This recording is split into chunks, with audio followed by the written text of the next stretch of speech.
balasan yang terbaik dari satu ketaatan, satu kebaikan adalah kebaikan-kebaikan yang akan datang setelahnya. Wa hal jazaa'ul ihsani illal ihsan. Bukankah kebaikan, ya, balasan atas kebaikan itu adalah kebaikan yang akan datang setelahnya. Ya. Bukankah kebaikan itu balasannya adalah kebaikan juga. Sehingga yang paling kita harapkan dari amal-amal soleh kita dari sisi Allah Subhanahu wa taala adalah kesempatan yang datang untuk berbuat kebaikan yang lebih baik lagi, ya, daripada apa yang kita lakukan saat ini. Karena kebaikan dan ketaatan kepada Allah Subhanahu wa taala itu sangat bergantung kepada taufik dan hidayah dari Allah Subhanahu wa taala, bukan karena keinginan kita sendiri. Dan ya, telah ditekan oleh para ulama, ya, jalan untuk menambah kebaikan pada diri kita adalah dengan konsisten dengan kebaikan-kebaikan untuk kita amalkan, karena dia akan memanggil kebaikan-kebaikan berikutnya. Nah, semoga keberadaan kita di kesempatan ini untuk kita berkumpul bermajelis karena Allah Subhanahu wa taala menjadi sebab Allah memudahkan kita untuk meraih ketaatan kepadanya, amal-amal soleh berikutnya yang lebih banyak dan lebih baik daripada apa yang sudah kita amalkan selama ini. Baik, kita kembali akan membahas apa yang ditulis oleh Al-Imam, ya, atau Syekh Muhammad bin Shalih Al-Munajjid dalam kitab beliau Al-Muharramat, istihana bihi bainan nas yajibu al-hadzur minha. Ya. Dia yang diterjemahkan di sini sebagai dosa-dosa yang dianggap biasa. Bagian yang berikutnya masih dalam persoalan dosa yang berkaitan dengan harta. Yang berikutnya adalah yang ke-30 di sini disebutkan adalah mencuri. Allah Subhanahu wa taala berfirman, ini sebenarnya kita sudah pernah sampaikan pada pertemuan yang lalu, namun tidak apa-apa kita mengulanginya kembali. Allah Subhanahu wa taala berfirman, wasariqu wasariqatu faqata'u aydiyahuma jazaa'an bima kasaba nakalam minallah wallahu azizun hakim. Ya. Jadi laki-laki yang mencuri dan perempuan yang mencuri, potonglah kedua tangannya, ya, potonglah tangan keduanya, ya, sebagai balasan bagi apa yang mereka kerjakan dan sebagai siksaan dari Allah, ya. Dan Allah Subhanahu wa taala Maha Perkasa lagi Maha Bijaksana. Jadi di antara takaran kita untuk melihat satu kemaksiatan yang besar di hadapan Allah Subhanahu wa taala adalah adanya ancaman, ya, hukuman dunia yang berat konsekuensi, ya, yang berat konsekuensinya, dan diantaranya adalah pencurian ini, ya, mengambil harta milik orang lain atau kepemilikan orang lain, ya, ya, tanpa keridhaan pemiliknya, ya. Dan hukumannya disebutkan dalam ayat ini adalah dipotong kedua tangan. Tentu sebagaimana kita sering mengulangi bahwasanya hukuman yang dijatuhkan kepada pelaku-pelaku dosa sebagai hukuman yang merupakan konsekuensi dari perbuatannya itu ditetapkan oleh mahkamah, oleh pengadilan, ya. Bukan dilakukan oleh individu-individu secara secara sembarangan, ya. Bukan dilakukan oleh orang per orang, ya, tapi dia dilakukan setelah ditetapkannya hukuman atasnya dalam satu forum pengadilan yang resmi, ya. Kemudian, dan ini menunjukkan betapa Islam itu menjaga harta, ya, yang dimiliki oleh setiap individu, ya, yang memang miliknya, ya, sehingga orang-orang yang melakukan pengambilan harta orang lain, ya, hak milik orang lain tanpa kerelaannya, maka dia adalah sesuatu yang besar di sisi Allah Subhanahu wa taala. Ya, dia adalah sesuatu yang tinggi nilainya di sisi Allah Subhanahu wa taala. Karena memang di antara maqasid syar'iyyah adalah hifdzul mal, di antara tujuan ditetapkannya syariat Allah Subhanahu wa taala ini adalah untuk menjaga harta. Ya. Menjaga harta kepemilikan setiap orang agar dia tidak diambil secara zalim.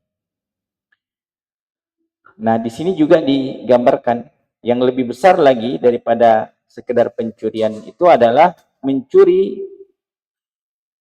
barang-barang milik jamaah haji. Ya, jamaah haji itu kan melakukan ibadah kepada Allah Subhanahu wa taala. Ya, maka dia berada di dalam ketaatan kepada Allah Subhanahu wa taala. Lalu ketika ada orang yang mencuri harta mereka, ya,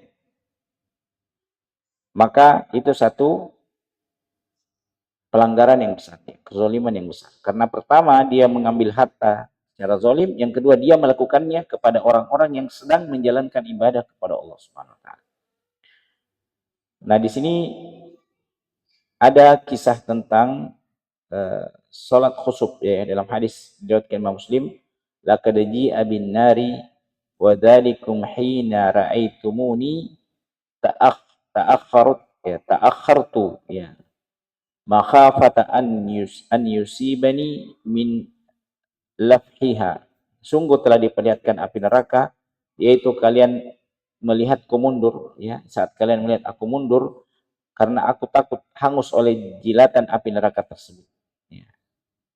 Wa hatta ra'aitu fiha sahibal mihjani ya. Sahibal mihjani yajru kusbatu ya. Am'a'ahu finnar ya. Sehingga aku melihat di dalamnya pemilik tongkat yang ada lekukannya ya di kepalanya menyeret ususnya di dalam neraka. Jadi ada tongkat ya yang menarik ususnya itu. Jadi tongkat itu terkait di dalam ususnya, terkait pada ususnya, lalu dia terseret dengan tongkat itu di dalam neraka. Kenapa bisa seperti itu? Ya, kenapa dia mendapatkan azab seperti itu di dalam neraka? Karena yasriqul hajja bimihjanihi.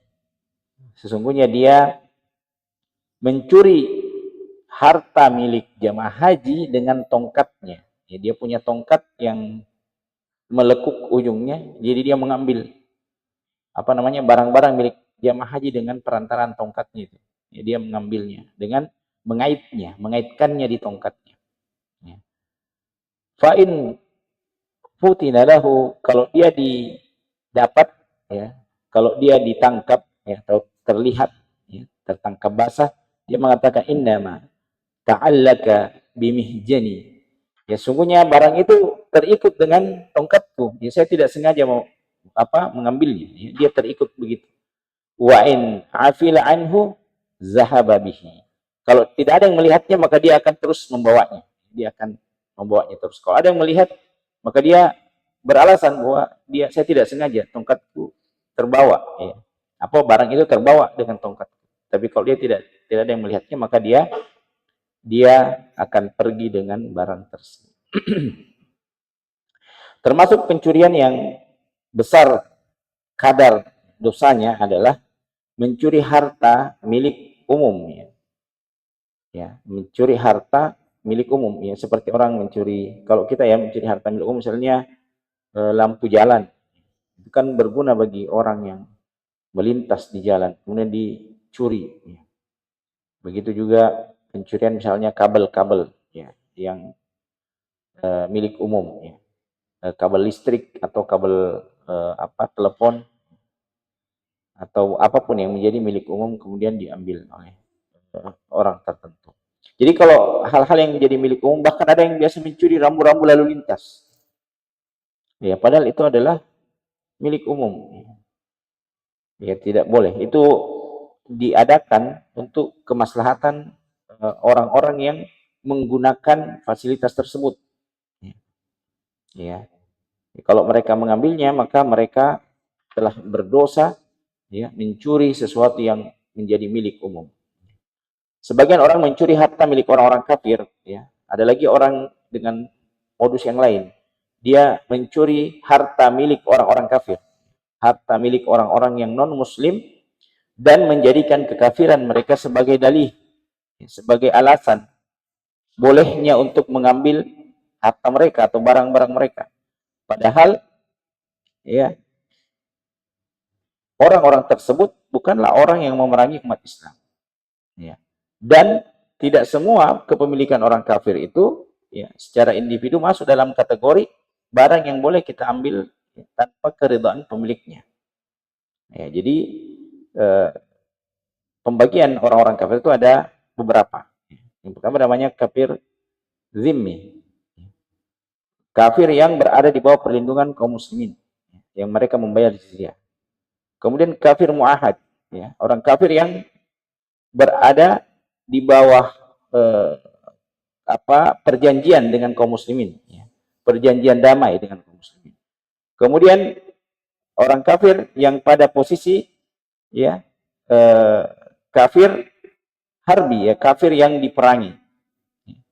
Kemudian kafir musta'man, orang kafir yang minta perlindungan atau minta suaka, ya, dan diberi suaka. Maka dari 4 jenis ini hanya satu yang memang diperangi, yakni kafir harbi, kafir yang mengusir kaum muslimin dari tanahnya, dari negerinya, dan memerangi kaum muslimin.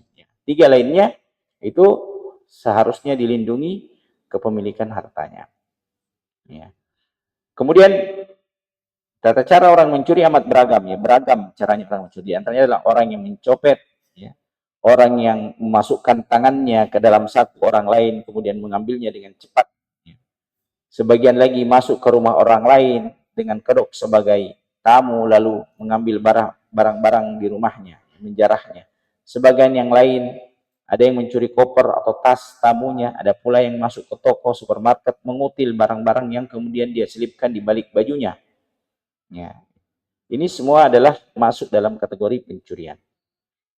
Ya. Sebagian orang meremehkan pencurian yang jumlahnya sedikit dan tidak berharga, padahal Nabi SAW bersabda, la'anallahu sariqa yasriqul baydata fatuqta'u yadahu wa yasriqul habla fatuqta'u yadahu. Fatuqta'u yaduhu. Ya. Allah melaknat pencuri yang mencuri sebutir telur sehingga dia dipotong tangannya karenanya. Jadi mencuri sebutir telur dan dia sudah kena dipotong tangannya. Dan pencuri yang mencuri seutas tali, ya, lalu dipotong tangannya karena mencuri sepotong tali. Itu kan kadang kita menganggap remeh, ya, mengambil barang-barang orang milik orang lain tanpa keridhaannya, tanpa meminta kepadanya, ya.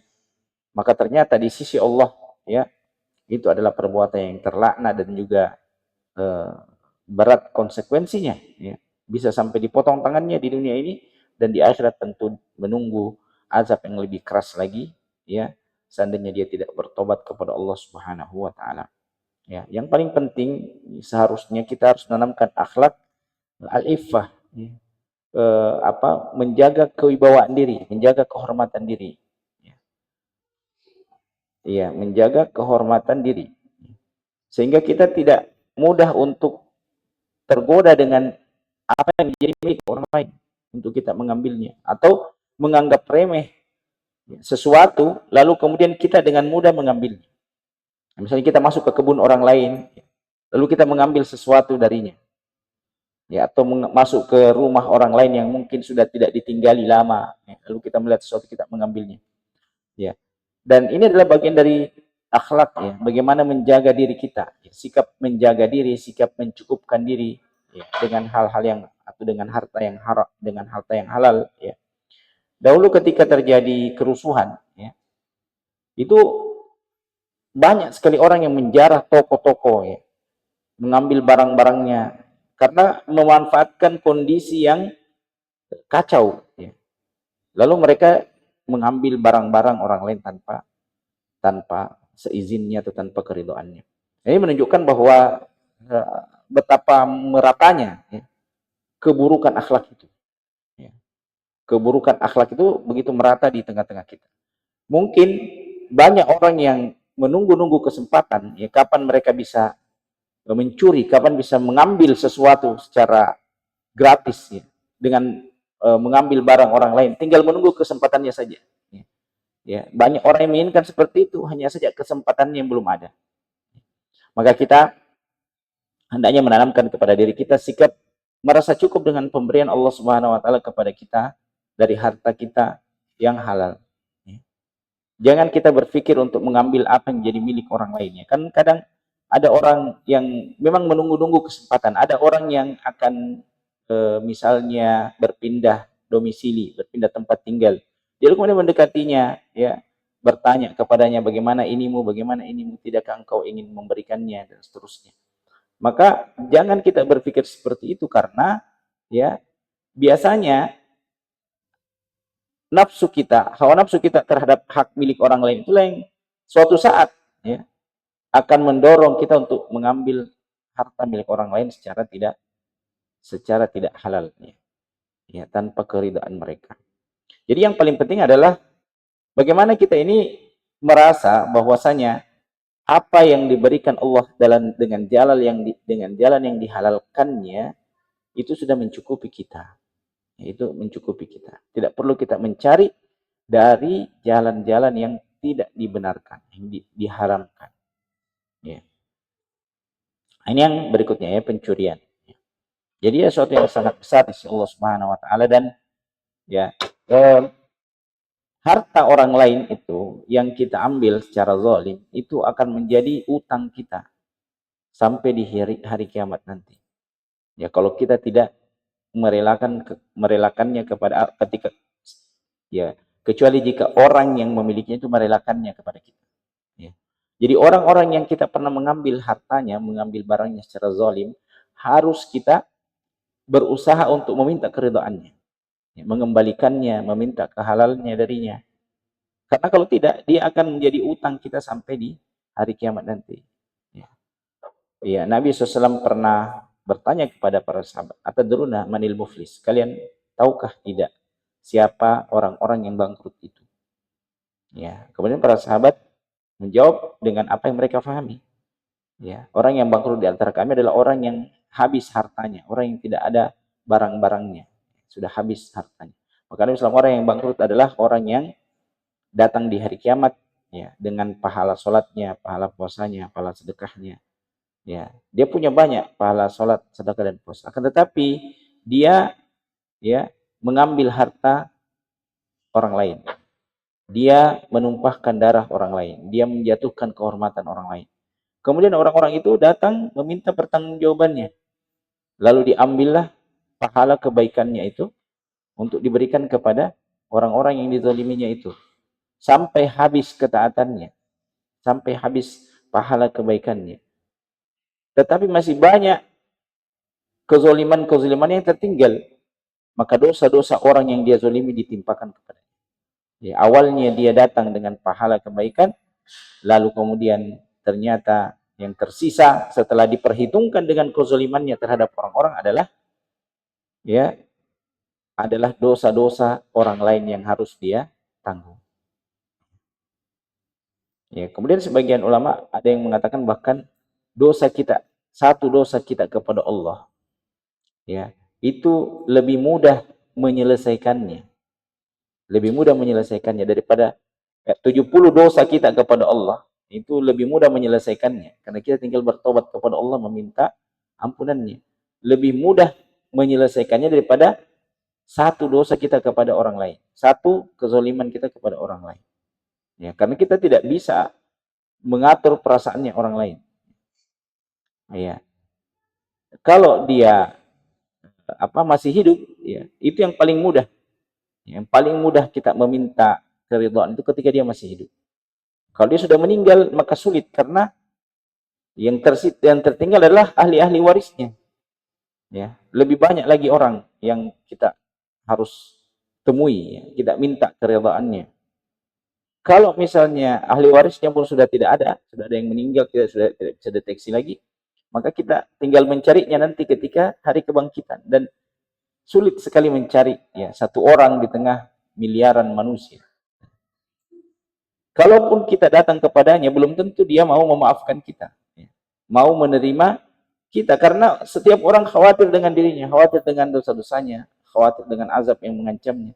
Ya, daripada saya memaafkan, lebih baik saya, ya, jadikan itu sebagai tebusan saya terhadap azab yang mengancam saya. Na'udzubillah min dzalik. Kemudian berikutnya ini juga kalau tidak salah sudah pernah kita sampaikan pada pertemuan sebelumnya, yaitu memberi atau menerima suap. Memberi atau menerima suap. Ya. Memberi suap kepada qadhi, kepada hakim, agar dia menutupi kebenaran atau melakukan kebatilan, itu adalah satu kejahatan. Ya. Sebab perbuatan ini mengakibatkan terjadinya ketidakadilan dalam hukum. Ya. Jadi yang banyak terjadi adalah penyuapan kepada hakim, ya, agar dia menutupi kebenaran, dan ini banyak terjadi, ya, marak terjadi, ya, dan ya sudah banyak nampak di hadapan kita, ya. Beberapa waktu yang lalu ada maklar pengadilan, ya, yang ditangkap, dan uang yang dia simpan itu saking banyaknya, itu dia simpan berpeti-peti di rumahnya. Itu di luar dari tabungan di rekening bank yang dia simpan. Ya. Jadi jangan kita mengatakan ini hal yang jarang terjadi atau tidak banyak terjadi. Tidak. Ya. Bahkan ya kita bisa melihat berbagai macam berbagai macam permasalahan-permasalahan hukum itu diselesaikan dengan menyuap aparat penegak hukum. Kita bisa mendapati ya berbagai macam kasus seperti itu yang akhirnya bisa tertangkap. Nah, belum lagi ini kan seperti gunung es, ya. Yang nampak ditangkap itu sedikit, tapi yang belum terlihat itu jauh lebih besar daripada itu. Iya. Allah Subhanahu wa taala berfirman, "Wala ta'kulu amwalakum bainakum bil batili wa tudlu biha ilal hukami litakulu fariqam min amwalin nasi bil itsmi wa antum ta'lamun." Janganlah sebagian dari kalian itu memakan harta sebagian yang lain dengan jalan yang salah, dengan jalan yang batil. Ya, dan janganlah membawa urusan harta kepada hakim supaya kamu dapat memakan sebagian harta benda orang lain dengan jalan berbuat dosa padahal kamu mengetahui. Jadi kita mengetahui bahwasanya ya yang kita perselisihkan ini, yang kita perkarakan ini sesungguhnya bukan hak kita. Ya, akan tapi kita memperkarakannya supaya kita bisa mengambilnya dengan cara yang legal dalam pandangan hukum manusia. Ya. Kan banyak yang seperti itu, memperkarakan misalnya kepemilikan tanah, kepemilikan rumah, bahkan kepemilikan perusahaan di pengadilan, padahal sebenarnya bukan miliknya. Ya. Dia mau mengambil alih kepemilikan orang lain dengan cara yang legal dalam tanda petik, ya, dengan memperkarakannya di pengadilan kemudian menyuap hakim untuk memenangkannya. Ya. Dalam hadis yang marfu, ya, diriwayatkan Abu Hurairah, disebutkan la'anallahu ar-rashi wal murtashi fil hukm. Ya, Allah melaknat orang yang menyuap dan menerima suap dalam urusan hukum. Ya. Jadi memang permasalahan yang sangat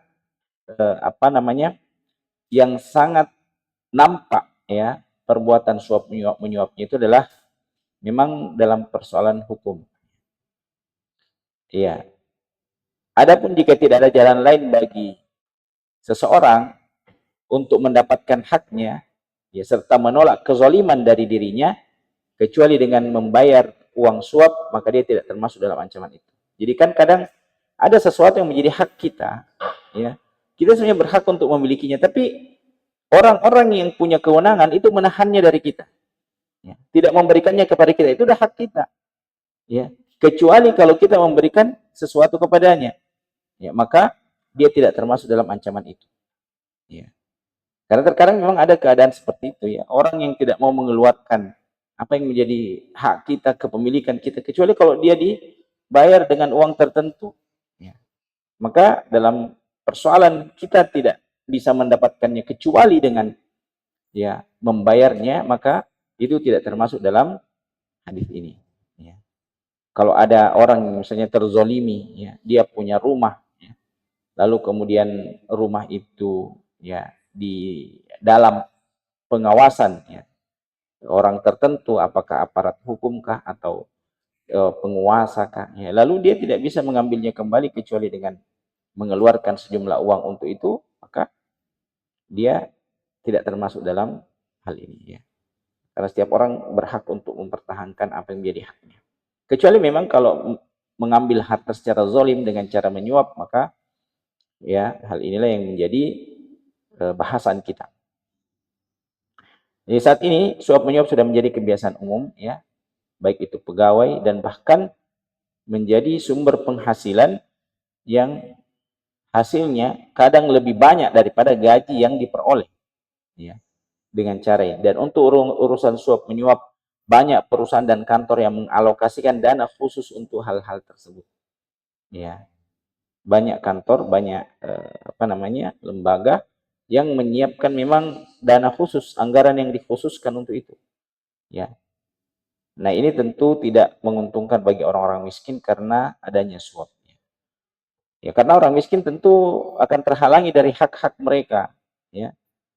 Karena mereka tidak punya kemampuan untuk melakukan hal yang demikian. Ya. Dan karena adanya suap menyuap, aturan, undang-undang, ya, hukum itu bisa jadi tidak berguna lagi. Tidak berguna lagi atau tidak bisa ditegakkan lagi karena dia bisa dibeli dengan uang. Ya. Dalam urusan administrasi misalnya, pelayanan yang baik hanya diberikan kepada mereka yang mau membayar lebih. Ya, jadi kalau dia membayar lebih, ya dia didahulukan ya, urusannya. Adapun yang tidak membayar, maka dia akan dilayani asal-asalan, diperlambat atau diakhirkan. Dan pada saat yang sama, para penyuap yang datang belakangan, ya urusannya bisa selesai lebih cepat. Ya. Karena soal suap penyuap, ya uang yang semestinya menjadi milik mereka yang bekerja masuk ke dalam kantong kepemilikan orang lain yang tidak melakukan usaha apa-apa. Ya, justru dia menjalankan apa yang menjadi pekerjaannya, apa yang menjadi tugasnya, ya. Malah dia mengambil apa yang menjadi milik orang lain dengan cara yang batil. Ya, karena soal penyuap, ya ini ya disebabkan oleh hal yang lain. Ya. Maka Rasulullah SAW memohon agar orang-orang yang memiliki andil dalam urusan suap menyuap semuanya dijauhkan dari rahmat Allah Subhanahu wa taala. Ya, dan Rasulullah bersabda, la'anallahu 'alal rashi wal murtashi. Allah melaknat orang yang menyuap dan orang yang disuap. Ya, jadi dua-duanya. Ya. Dua-dua pihak ya, yang menyuap maupun yang disuap itu ya dilaknat oleh Allah Subhanahu wa taala. Kemudian berikutnya ya poin ke-32 yaitu merampas tanah milik orang lain, merampas tanah milik orang lain. Ya. Ya. Dan beliau menyebutkan sini, jika telah hilang rasa takut kepada Allah. Jadi perkara yang bisa menolong orang dari semua permasalahan ini adalah rasa takutnya kepada Allah. Ya. Jika itu telah hilang, maka kekuatan, kelihayan, ya, kecerdasan itu menjadi bumerang bagi pemiliknya. Kalau tidak ada rasa takut kepada Allah, maka kecerdasan, kepintaran, kelihayan itu menjadi bumerang bagi pemiliknya. Ya. Dia akan menggunakan kemampuan itu, kelebihan itu untuk berbuat zalim. Ya, termasuk diantaranya adalah dengan menguasai harta milik orang lain. Ya. Termasuk di dalamnya adalah merampas tanah milik orang lain. Termasuk dalam hal ini adalah mengambil tanah milik orang lain. Ya.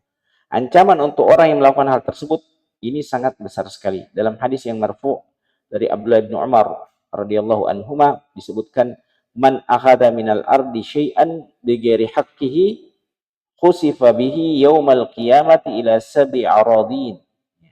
Barang siapa yang mengambil tanah orang lain meskipun sedikit dengan tanpa haknya untuk mengambilnya, maka dia akan ditenggelamkan dengannya pada hari kiamat sampai ke dalam 7 lapis bumi.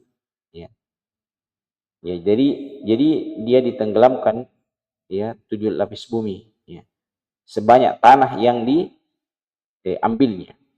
Ya'la bin Murrah berkata, Rasulullah bersabda, ayyuma rajulin zalama shibran minal ardi kallafallahu ay yaghfirahu fit Tabrani ya fit Tabrani yuhdirahu hatta akhira sab'i aradin thumma yatawaf thumma yutawwiquhu yaumal qiyamati hatta yaqdi bainan nas.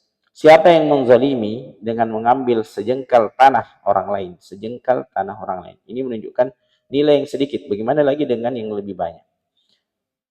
Niscaya Allah akan membebaninya dengan menggali tanah tersebut.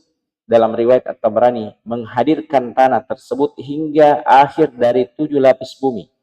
Lalu Allah mengalungkan di lehernya pada hari kiamat sehingga seluruh manusia diadili. Ya. Termasuk di dalamnya adalah mengubah batas-batas patok-patok tanah sehingga tanahnya menjadi luas dengan mengambil wilayah tanah orang lain. Ya. Mereka itulah yang dimaksud dari Nabi SAW, la'anallahu man ghayyara manaral ab. Allah melaknat orang-orang yang mengubah tanda-tanda atau batasan-batasan tanah. Ya, jadi persoalan seperti ini sekali lagi lahir dari jiwa yang tamak, jiwa yang tidak puas, memperturutkan hawa nafsu. Padahal Allah Subhanahu wa taala telah menetapkan rezeki setiap orang. Rezeki setiap orang, entah dia mau mengambilnya dengan cara yang halal ataupun yang haram, itu kembali kepadanya. Maka yang lebih baik adalah carilah dia dengan cara yang dihalalkan.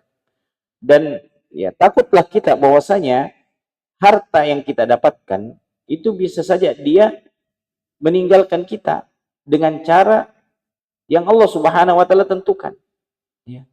Ada orang yang misalnya mengeluarkan hartanya pada hal-hal yang tidak dia duga-duga. Misalnya karena dia sakit, auzubillah, atau keluarganya yang sakit, atau ada barangnya yang harus dia perbaiki, rumahnya kah, kendaraannya kah. Itu kan hal yang tidak bisa kita kontrol. Maka takutlah kepada Allah Subhanahu wa taala dengan apa-apa yang Allah Subhanahu wa taala mengharamkannya bagi kita. Karena betapa banyak orang yang harus mengeluarkan harta dengan jalan yang dia tidak duga-duga. Harta itu bisa didapatkan dengan cara yang tidak terduga dan bisa juga keluar dengan cara yang tidak terduga.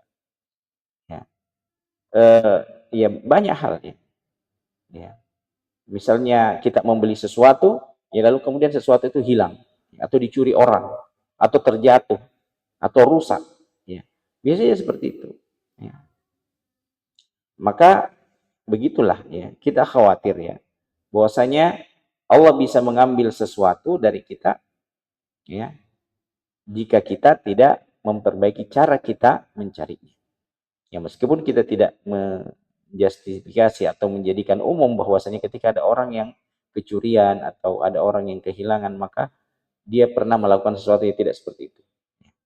Tidak begitu. Itu adalah bisa jadi dua hal, bisa jadi ujian dari Allah SWT kepada kita untuk kesabaran kita. Atau yang kedua, memang Allah Subhanahu wa taala menakdirkan harta kita itu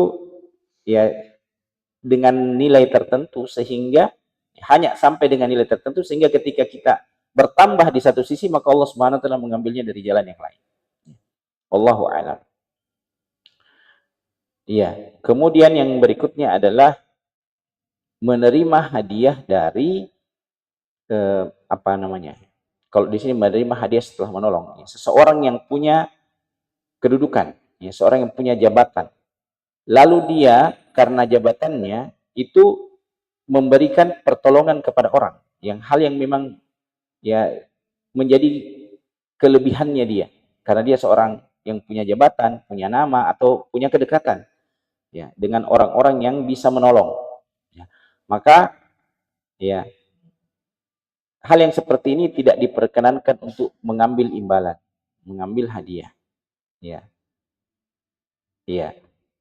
Pangkat atau kedudukan di tengah manusia jika disyukuri menjadi satu nikmat di sisi Allah. Jadi kalau ada orang yang ditempatkan pada satu jabatan, satu posisi, kemudian dia membantu orang lain karena kedudukannya, yang orang lain tidak bisa melakukan hal yang sama karena dia tidak punya privilege kedudukan itu.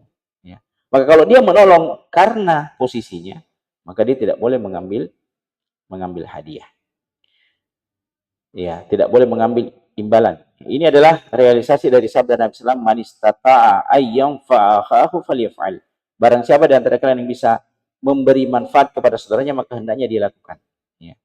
Orang yang dengan pangkatnya bisa memberikan manfaat kepada saudaranya sesama muslim, ya, bisa dengan berbagai hal, ya. Bisa dengan fasilitas yang dia punya, bisa juga dengan relasi yang dia miliki, bisa juga karena tanda tangannya atau kewenangannya dia, ya, dia bisa membantu orang lain. Maka ya dengan jalan yang benar tentu saja. Maka orang yang sudah memiliki kewenangan itu, kedudukan itu hendaknya memberikan manfaat kepada sesama muslim tanpa dia meminta imbalan. Ya. Orang yang memberikan manfaat, ya, jika niatnya ikhlas, ya, tanpa dengan perbuatan haram atau tanpa merugikan orang lain, maka dia mendapatkan pahala di sisi Allah Subhanahu wa taala berdasarkan sabda Rasulullah, isfa'u tu'jaru. Berilah pertolongan, berilah syafaat. Syafaat itu mencukupkan orang lain. Apa yang dia tidak bisa cukupi untuk dirinya. Isfa'u tu'jaru. Berilah pertolongan, berilah syafaat, kalian akan diberi pahala oleh Allah Subhanahu wa taala. Akan tapi tidak boleh mengambil upah dari pertolongan atau perantaraan ini yang dia berikan. Ini berdasarkan hadis marfu dari Abu Umamah radhiyallahu anhu, beliau mengatakan Nabi SAW bersabda, man ya syaffa'a li ahadin syafa'atan fa'uhdiya lahu hadiyatan 'alaiha faqabilaha minhu faqad ata baban 'aziman min abwabir riba. Ya. Siapa yang memberi pertolongan, yang memberi syafaat, ya, syafaat itu ya artinya ada seseorang yang membutuhkan membutuhkan sesuatu dalam urusannya, lalu saya yang mencukupkan dia, apakah menghubungkan dengan orang lain atau saya yang memang memiliki kewenangan di situ sehingga saya yang menyempurnakan kebutuhannya itu, maka dia tidak boleh mengambil balasannya. Man syafa'a ali ahadin syafa'atan, siapa yang bisa memberi syafaat kepada seorang lalu diberi hadiah atas pertolongannya itu, ya, kemudian dia menerimanya, ya, maka dia telah mendatangi di antara pintu dari pintu-pintu riba. Ya. Ya, sebagian orang menggunakan jabatannya ya untuk mengeruk keuntungan materi. Misalnya dia mengurusi persoalan jabatan, kenaikan pangkat, ya, misalnya. Lalu dia mengurusi orang lain dan mengambil imbalan dari situ. Maka ini juga ya adalah perkara yang menjadi bagian dari dosa-dosa yang dianggap biasa itu. Misalnya dengan mensyaratkan imbalan dalam pengangkatan kepegawaian seseorang, ya, beliau menegaskan sini, atau memindah tugaskan pegawai dari satu daerah ke daerah yang lain, ya, atau juga dalam mengobati pasien yang sakit dan semacamnya. Ya, jadi misalnya dia sudah digaji oleh negara, ya, di rumah sakit misalnya, ini dokter yang digaji oleh negara di dalam bidang tugas tertentu yang dia terikat di situ. Lalu kemudian dia sudah mendapatkan gajinya, dia kemudian meminta imbalan lagi, maka dia tidak boleh mengambilnya. Ya, ya, seperti tadi juga, ya, misalnya memindahkan orang dari satu daerah ke daerah yang lain, ya, sehingga dia bisa pindah, ya, ke daerah tersebut, ya, kemudian dia mempersyaratkan imbalannya, maka ini tidak boleh. Ya, menurut pendapat yang kuat, ya, sebagaimana hadis yang kita telah bacakan tadi, imbalan yang diterima dalam persoalan seperti ini hukumnya haram. Ya, berdasarkan hadis Abu Umamah radhiyallahu anhu yang kita bacakan tadi. Ya, bahkan secara umum hadis ini juga mencakup ya imbalan yang tidak disyaratkan di awal. Misalnya kita tidak mempersyaratkan di awal, tidak menyepakati di awal adanya imbalan itu, ya, di awal dia tidak diberikan, ya, lalu kemudian dia diberikan di akhir, maka ya itu pun tidak diperbolehkan. Ya. Jadi disebutkan cukuplah orang yang berbuat baik itu dalam persoalan seperti ini itu mengharapkan imbalannya dari Allah Subhanahu wa taala di hari kiamat kelak. Ya, suatu hari seorang laki-laki datang kepada Al Hasan bin Sahal meminta pertolongan dalam satu keperluan, sehingga dia menolongnya. Laki-laki itu berterima kasih kepada Al Hasan, tapi Al-Hasan berkata, atas dasar apa engkau berterima kasih kepada kami? Ya. Kami memandang bahwasanya pangkat wajib dizakati. Pangkat kedudukan, ya. Kedudukan itu wajib dizakati sebagaimana harta wajib dizakati. Ya, di antaranya dengan ya memberikan pertolongan ya tanpa harus meminta imbalannya. Pertolongan dalam yang berkaitan dengan jabatan ya. Ya kan kadang kita ya ada orang yang sebenarnya punya kebutuhan dengan hal tertentu yang dia tidak tahu urusannya harus dibawa kemana.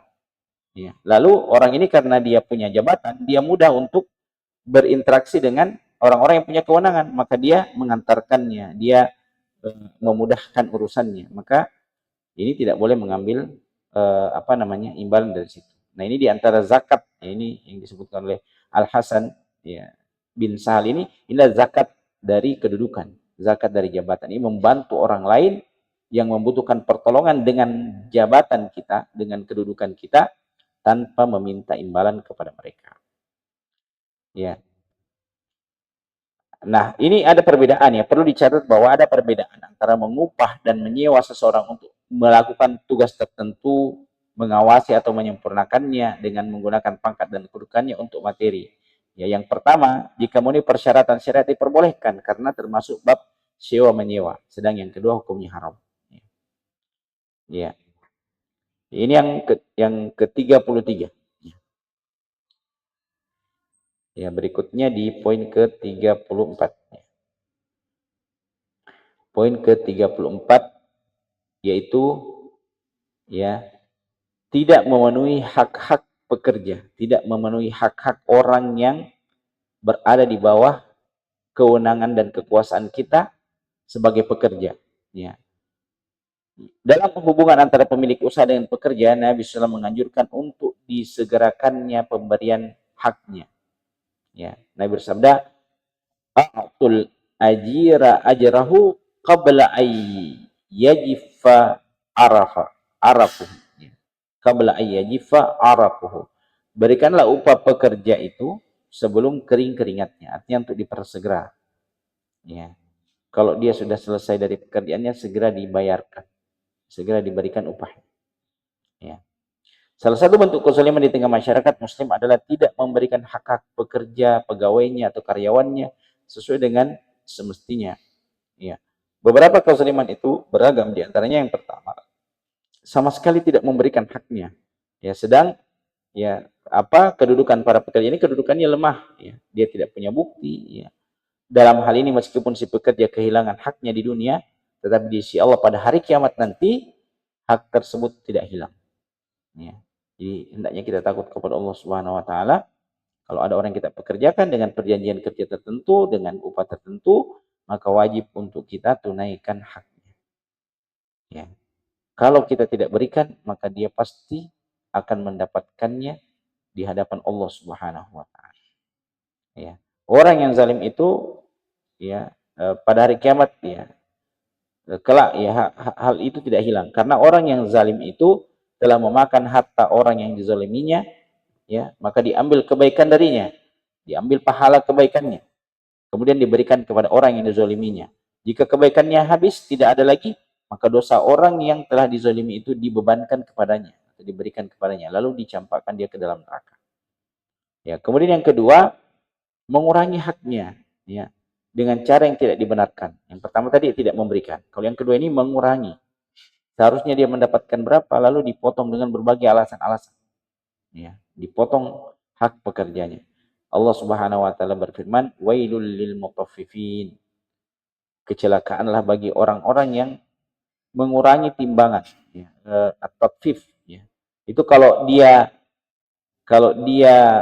ditimbang untuknya, dia mau kalau dipenuhi atau bahkan dilebihkan. Tapi kalau dia menimbang untuk orang lain, dia kurangi timbangannya. Dia mau kalau timbangan itu sekecil mungkin. Kalau untuk orang lain dia memberi, dia usahakan sesedikit mungkin.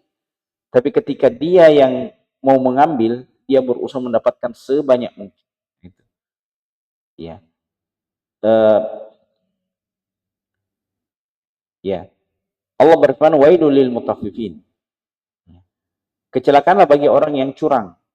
Alladzina idza talu 'alan nasi yastawfun. Dia kalau menimbang untuk manusia, membuat takaran untuk manusia, dia kurangi. Tapi kalau orang lain menimbang untuk dia, dia selalu berusaha untuk melebihkan atau memenuhi. Nah ini mungkin sebagai gambaran singkat ya, pembahasan kita masih ada beberapa bagiannya, tidak kita sempat sampaikan pada kesempatan ini. Ya, kita akan lanjutkan pada pertemuan yang akan datang.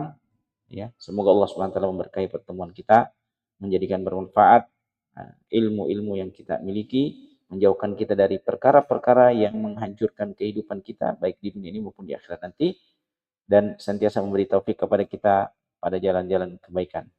Kita akhiri subhanakallahumma rabbana bihamdika asyhadu an la ilaha illa anta astaghfiruka wa atubu ilaik. Assalamualaikum warahmatullahi wabarakatuh.